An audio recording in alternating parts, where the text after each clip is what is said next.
This is Brian Zahnd, who wrote a book called Sinners in the Hands of a Loving God.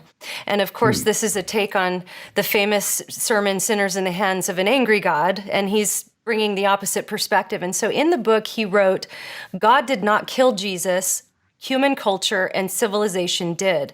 God did not demand the death of Jesus. We did. And so this encapsulates a lot of the progressive arguments against penal substitution that I see, in that they're saying essentially God submitted to what we wanted. In fact, I remember asking a progressive pastor this once: why did Jesus need to die if his sacrifice wasn't substitutionary?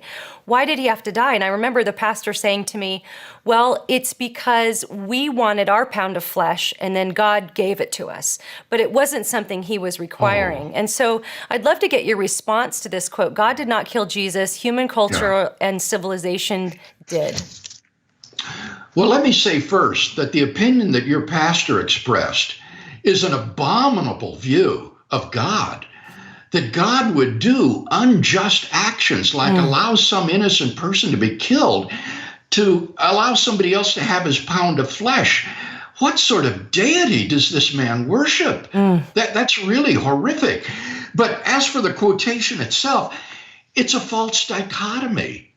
These are not mutually exclusive. It's true that Jesus was unjustly accused and condemned by the Sanhedrin and then by Pontius Pilate and the Roman authorities. And so in Isaiah 53, one of the striking features of the righteous servant of the Lord is that he is taken away through a miscarriage of justice. He is unjustly punished for what we have done. And yet, on the other hand, it is God's will that this happens. It was, as you quoted, it was the will of the Lord to crush him, to inflict him with pain when he bore our sins. And so this arrangement was both the will of God, the voluntary, self-giving sacrifice of Jesus himself, as well as the unjust act of human agents. And anybody who cannot see that there can be a kind of double agency between God's providence and sinful humans, I think has simply failed to understand properly God's sovereignty and providence over the world. These are not mutually exclusive.